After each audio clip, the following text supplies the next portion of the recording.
It's a brand new week of film with spy capers and Oscar favourites galore, and I'm here to dish up all the juicy details on this latest episode of Film Feeder.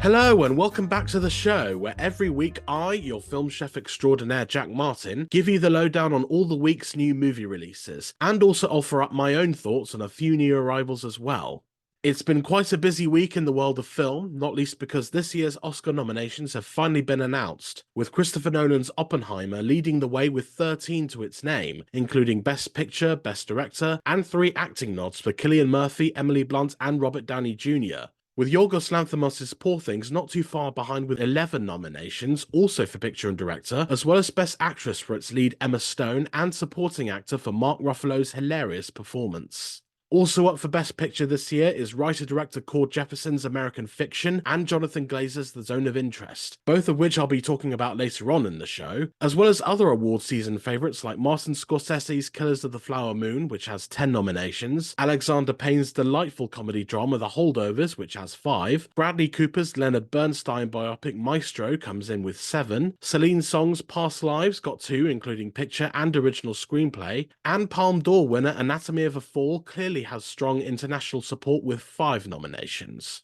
And then, of course, there's the other half of the Barbenheimer phenomenon, Barbie, which got a pretty good haul of 8 overall nominations, including Best Picture, and for its 2 supporting turns by Ryan Gosling and America Ferrera. Though its big misses in the directing and lead actress categories for Greta Gerwig and Margot Robbie respectively have resulted in a pretty nasty online backlash, even though they have actually been nominated in other categories, with Gerwig not only up for the Adapted Screenplay Oscar alongside her co-writer and her real-life partner Noah Baumbach, but is currently considered the frontrunner for that particular prize, while Robbie is listed as one of the producers in the Best Picture category alongside her own husband Tom Argylle. So while they didn't get into the categories everyone wanted, it's not like either one of them have been completely shut out either.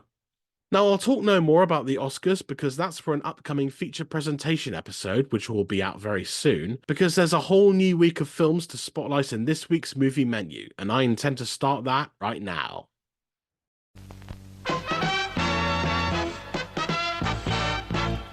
And now, preview time.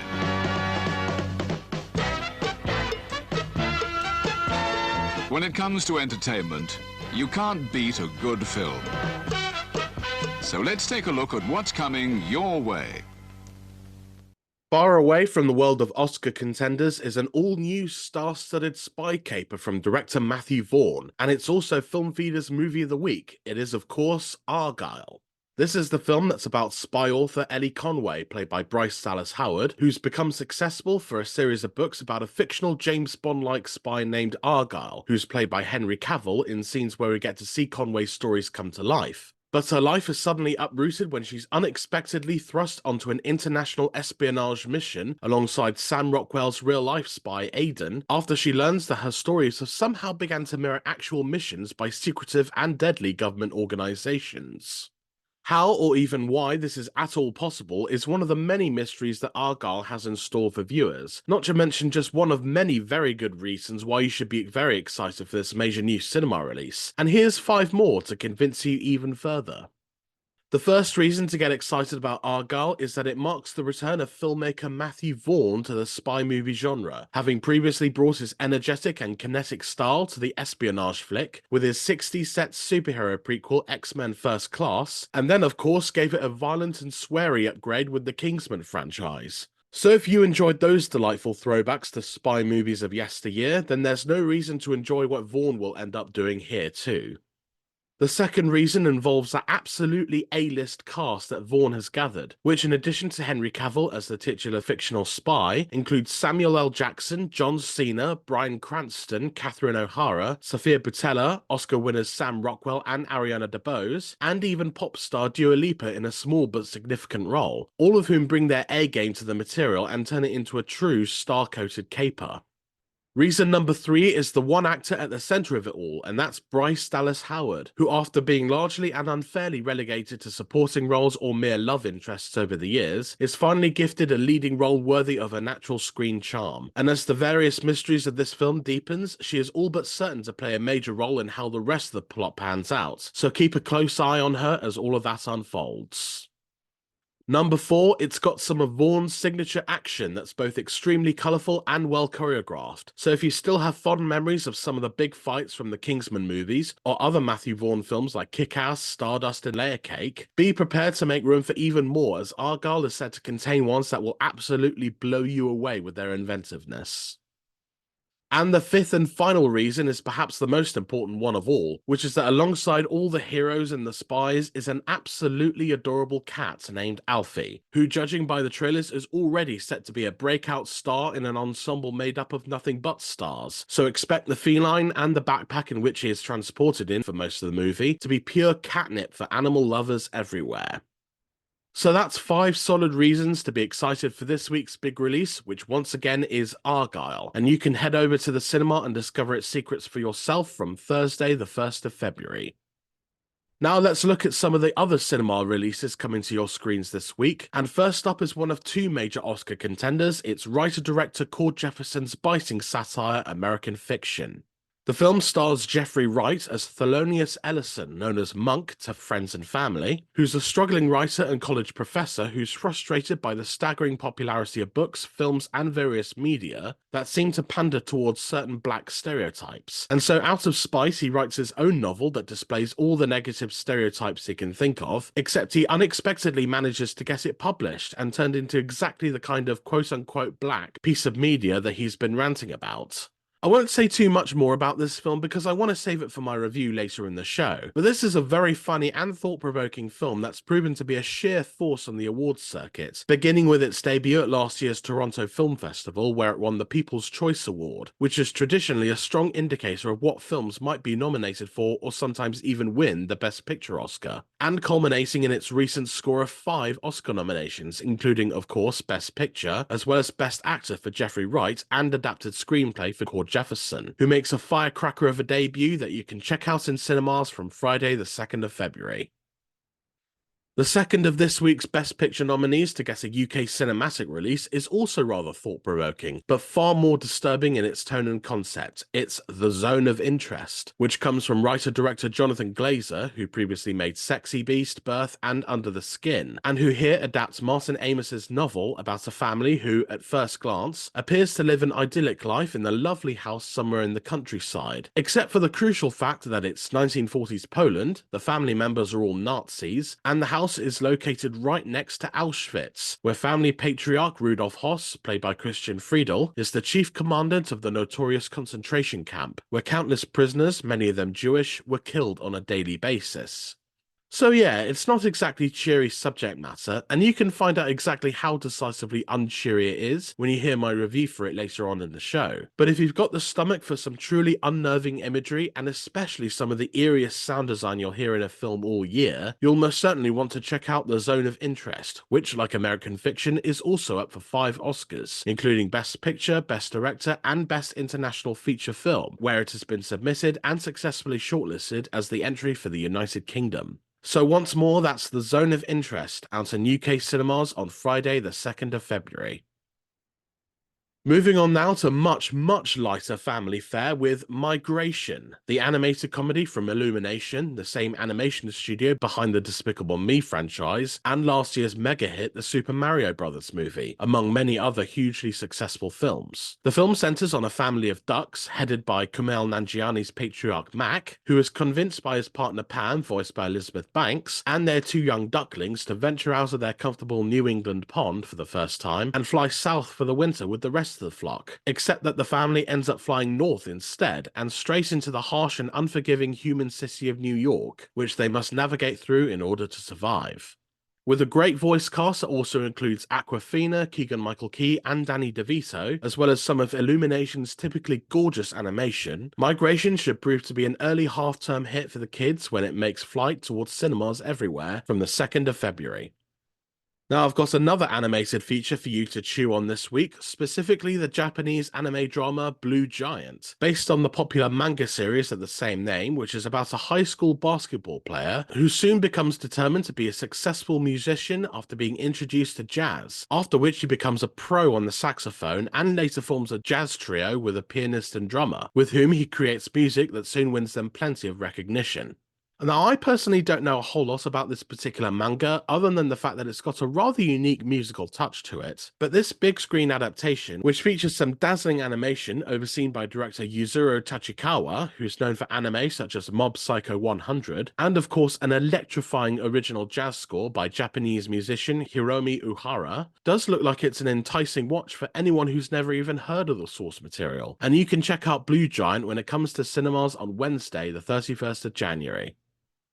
The final theatrical release I'm spotlighting this week is Dalton's Dream, which features a central figure who might be immediately recognizable for those who used to watch The X Factor, that being Dalton Harris, the Jamaican-born singer who won the final series back in 2018, and with it an exclusive contract with Simon Cowell's record label Psycho. But the film from directors Frankie Murray Brown and Kim Longinotto focuses on the singer's struggle to live up to the record deal he won, as well as the rather horrific harassment he faced in regards to his sexuality. It's a hard-hitting and at times upsetting look at how the music industry, and in particular shows like The X Factor, treats and exploits talent like Dalton Harris before promptly discarding them from the public eye. But its focus on how Dalton eventually gets back up on his feet also makes it an inspiring story of perseverance and determination. So once more, that's Dalton's Dream, which comes to select cinemas from Friday the 2nd of February. Away from the big screen, there's a decent handful of new streaming releases out this week, including Netflix's new animated fantasy Orion and the Dark, a co-production with DreamWorks Animation that tells the story of a timid young boy named Orion, voiced by Jacob Tremblay, who's scared of just about everything, including and especially the dark. But one night he's visited by a living personification of the dark that's voiced by Paul Walter Hauser, who takes Orion on a magical journey to show him that there's no need to be afraid of the dark, or much of anything else for that matter. So this certainly seems like a pleasant and colourful family adventure, but perhaps the most unusual thing about it is that the screenplay is written by none other than Charlie Kaufman, the surrealist filmmaker best known for writing the likes of Being John Malkovich and Eternal Sunshine of the Spotless Mind, the latter of which he won an Oscar for. So knowing that kind of makes Orion and the Dark a rather glaring curiosity, because you just can't imagine someone like Charlie Kaufman writing something for the makers of Kung Fu Panda and Shrek. But who knows, he might have just written his most accessible script yet, and you can watch it for yourself when the film comes to Netflix on Friday the 2nd of February. Next up on Paramount Plus is the long-awaited animated adaptation of Lawrence Yep's popular children's book The Tiger's Apprentice, about a young Chinese-American boy who is placed under the tutelage of Mr. Hu, voiced by Henry Golding, a mystical tiger who has entrusted the boy with the protection of a phoenix egg that several enemies are seeking to acquire, but not if our heroes can save the day. So this was originally meant to be a theatrical release, which you might have expected from a voice cast that also includes Lucy Liu, Sandra Oh, Bowen Yang, and Oscar winner Michelle Yeoh. But various delays due to the pandemic have sent it straight to streaming instead, where it hopes to find itself a valuable home audience when it comes to Paramount Plus in the UK on Saturday the 3rd of February.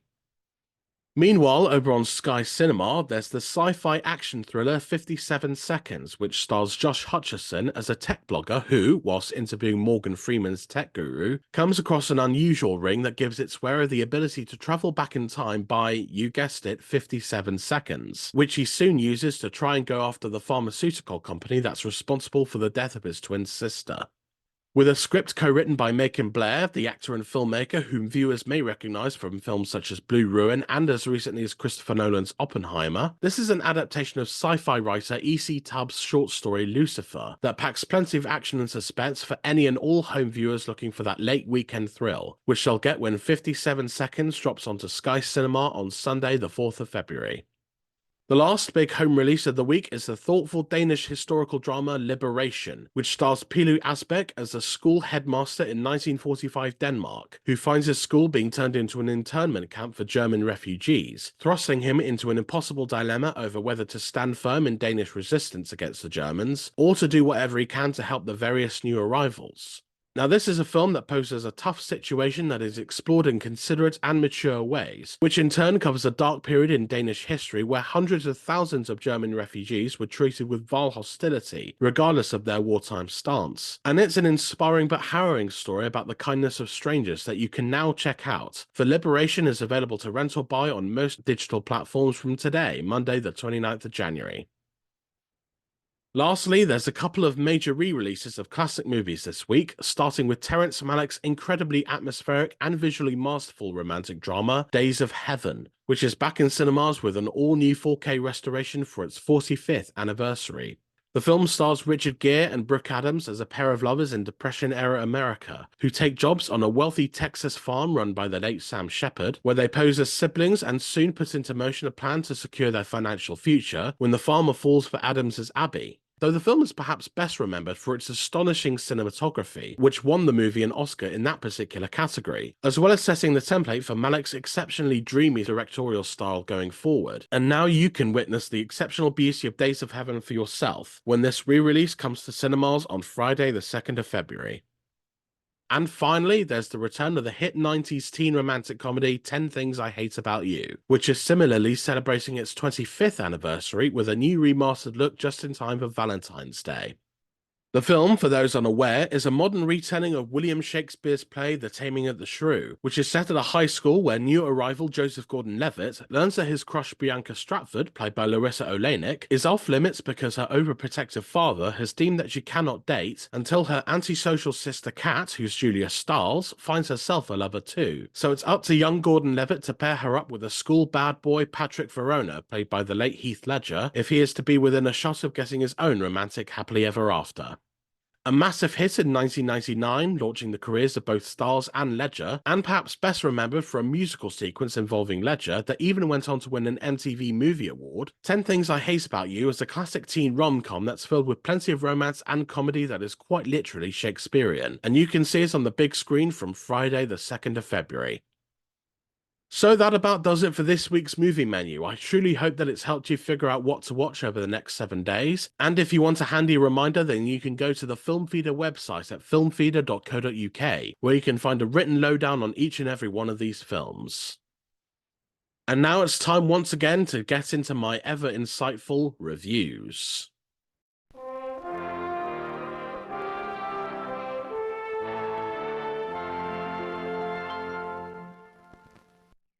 So for this week's reviews, I'll be talking about both the big Oscar contenders American Fiction and The Zone of Interest, both of which I was able to catch at advanced screenings late last year, including at the BFI London Film Festival, which is where the latter film played to an enthusiastic crowd, if you can indeed call it enthusiastic. I might as well start with The Zone of Interest because of all the Best Picture nominees this year, this one is perhaps the most relevant to our current state in the world and its unbreakable links with the past. That's because evil is everywhere throughout history. No matter how much we try and sweep it all under the rug, it exists in the barbaric reign of totalitarian dictators across the world, it's present in the pillaging and removal of indigenous tribes from their rightful land, and it's very much still around in places like Russia, Iran, and the Middle East. And we must never forget what evil looks and feels like so that we can confront it when we see it for ourselves, and challenge those who wish to turn a blind eye to some of humanity's biggest atrocities. This is, as you might have guessed, the biggest thing to take away from filmmaker Jonathan Glazer's haunting wartime drama, which presents a unique vision of perhaps the evilest period of the 21st century, if not of all time, that reminds us all about the dangerous moral consequences of ignoring what is a truly incomprehensible act of human cruelty.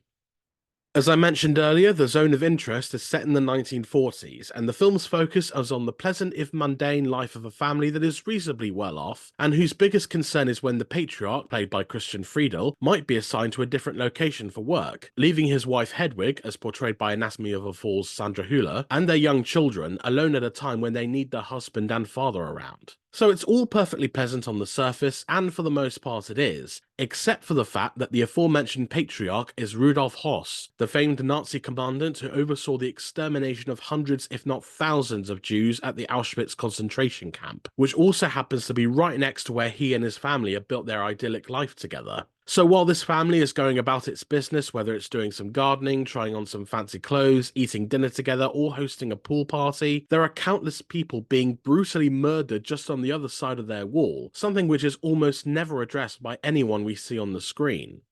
So what makes the Zone of Interest so eerie to watch is how closely it sticks to this family of Nazis, with the film never cutting to any of the inhumane scenes going on within the Auschwitz camp, instead restricting them to muted audio that plays over quiet and uneventful moments in the family's life. And that leads into how the sound design on this film is astounding, for there was always this mechanical hum on the soundtrack that signifies the cyclic in-out rotation of people being forced into the gas chambers, but it is so subtly overlaid onto the more normal scenes we're watching that after a while you forget that it's even there, which puts the viewer directly into the mindset of these people who have chosen to ignore what's happening mere feet from them, most likely out of necessity or perhaps even blind ignorance. But unlike those on the screen, you're always aware of everything you're not seeing because, also unlike them, you hopefully have stronger morals than a Nazi.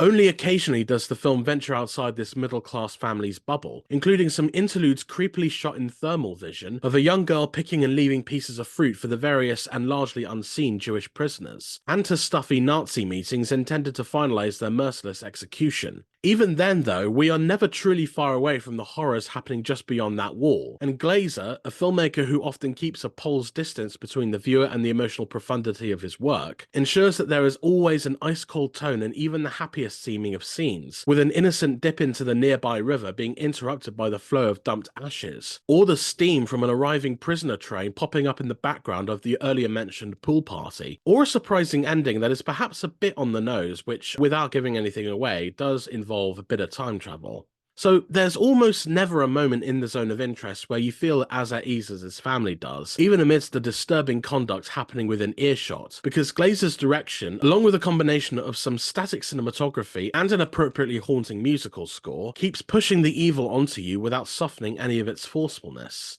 It is deliberately uncomfortable viewing, one which will certainly struggle to make a connection with audiences, but Jonathan Glazer, especially with The Zone of Interest, does not make films that audiences can enjoy. He is a master of misery, as the bleak overtones of past films Sexy Beast, Birth, and Under the Skin can vouch for, and with this he has made perhaps the most importantly miserable film of his career, one which calls out the complacency and conscious denial of the atrocities happening in front of us, a trait that is alarmingly common in an age of social media information and an overload of devastating news stories. So you'll be devastated whilst watching it, but more aware than ever of when to call out evil as and when we recognise it. So overall, The Zone of Interest is a disturbing look at the complacency of Nazi evil with unsettling sound design and ice-cold direction by Jonathan Glazer that calls attention to the atrocities that are never shown, in a profound, if emotionally detached piece of work that will stay with you long afterwards. And I'm giving it a reasonable 4 out of 5 stars, which equates to a dish you'll be hungry for more of.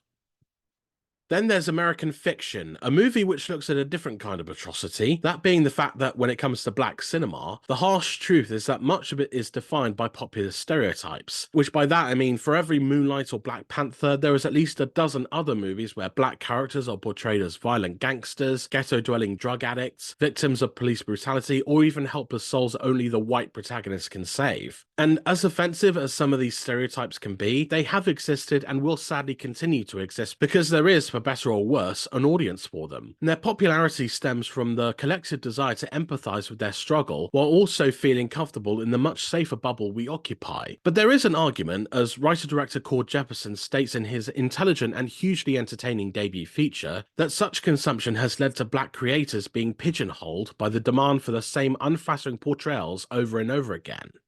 Jefferson, who here adapts Percival Everett's 2001 novel Erasure, has a lot of fun pointing out the hypocrisies and casual prejudice of those who absorb the popular narratives of films and literature that lean into those popular stereotypes.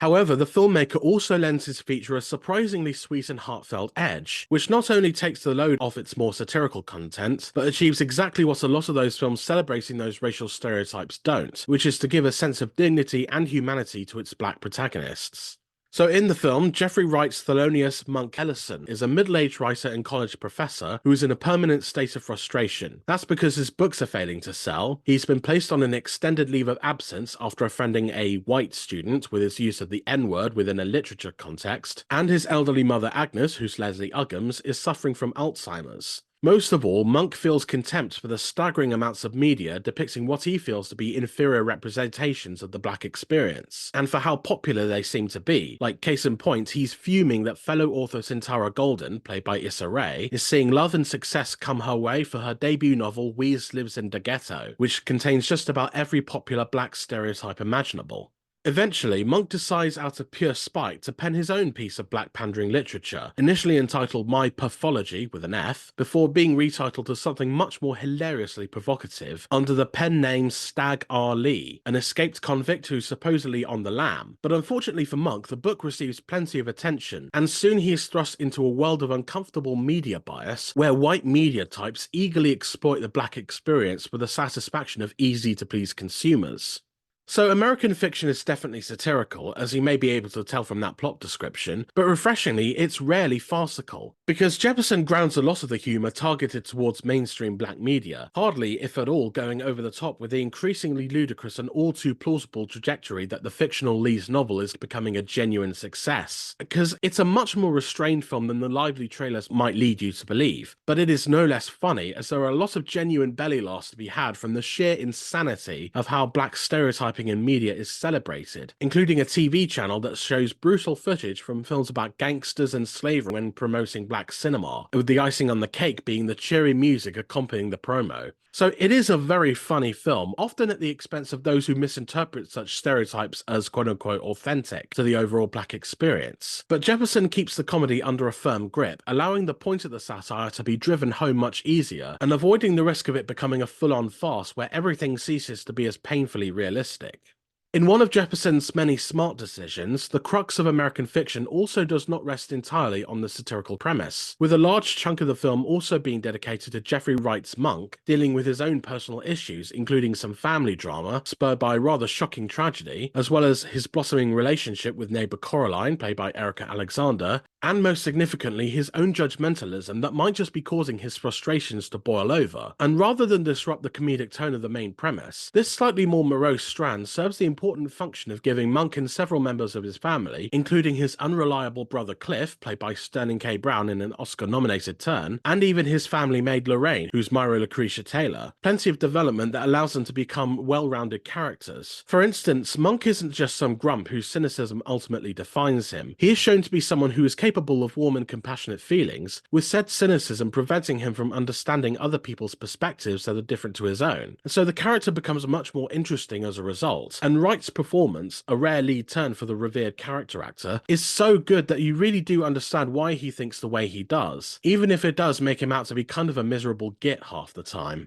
So it's a very well written movie, for Jefferson manages to balance out the personal drama and the biting satire near faultlessly, with only a slight wobble as it begins leaning into heightened territory in its closing minutes. Not only do both tones fail to clash with each other, but they work harmoniously to give a biting commentary on media consumption of archaic black stereotypes, as well as a three-dimensional study of the character who's actively trying to do something about it. It works well as a comedy, for there are a lot of laugh-out-loud moments to enjoy, and it works just as effectively as a family drama, with strongly defined and likable characters going through some genuine issues that have almost nothing to do with the racial stuff. And funnily enough, it also works as an unexpected companion piece to Alexander Payne's The Holdovers, since both films are, partially anyway, about the heartfelt connections made by a curmudgeon with plenty of justifiable disdain for the world around them. So with all of that behind it, American Fiction is a bold and impressive debut for Cord Jefferson, who in just his first feature manages to bring plenty of important discussions to the spotlight, while still making it fun and accessible for most audiences. Honestly, not since Jordan Peele impressed with his own debut feature Get Out, has the very literal black and white issue been so much uncomfortable fun to sit through. So in all, I'd say that American Fiction is an intelligent and hugely entertaining debut feature for writer-director Cord Jefferson, who lays out plenty of laugh-out-loud satire onto some uncomfortable topics about popular black stereotypes, but also provides plenty of sweet, heartfelt character moments to prevent it from slipping too far into farce, for which I'll also grant it 4 stars. And that about brings us to the end of yet another episode of Film Feeder. Thank you so much for joining me this week. Your support is always appreciated, and I hope you have yourself a plentiful week at the movies. I'd also be grateful if you could give this episode a strong rating on whichever platform you may be listening on, and maybe even write a nice little review to help spread the show to anyone searching for their weekly movie fix. Likewise, you can find Film Feeder on many social media channels, the links and handles for which are in the episode description, and I'd also like to encourage you to visit and maybe even subscribe to Film Feeder's Patreon page over at patreon.com/filmfeeder, where I offer all paid subscribers an exclusive 24-hour advance window for podcast episodes, as well as the opportunity to vote on future episode topics and even suggest classic films for me to talk about. So if you fancy getting any of those perks, as well as supporting a hard-working creative like myself, then head to patreon.com/filmfeeder today and sign up. Finally, don't forget to visit the Film Feeder website itself at filmfeeder.co.uk, which is the only place on the internet where you can find my uncut and fully authentic written work, including new reviews and previews every single week. Once again, that's filmfeeder.co.uk. So once again, thank you so much for joining me this week, and be sure to come back in 7 days' time, when I'll be looking at a tragic wrestling dynasty, gargantuan wartime documentaries, and a whole lot more. Until then, I'm your film chef extraordinaire, Jack Martin, whetting your appetite for film each and every week. That's all for now. See you next time.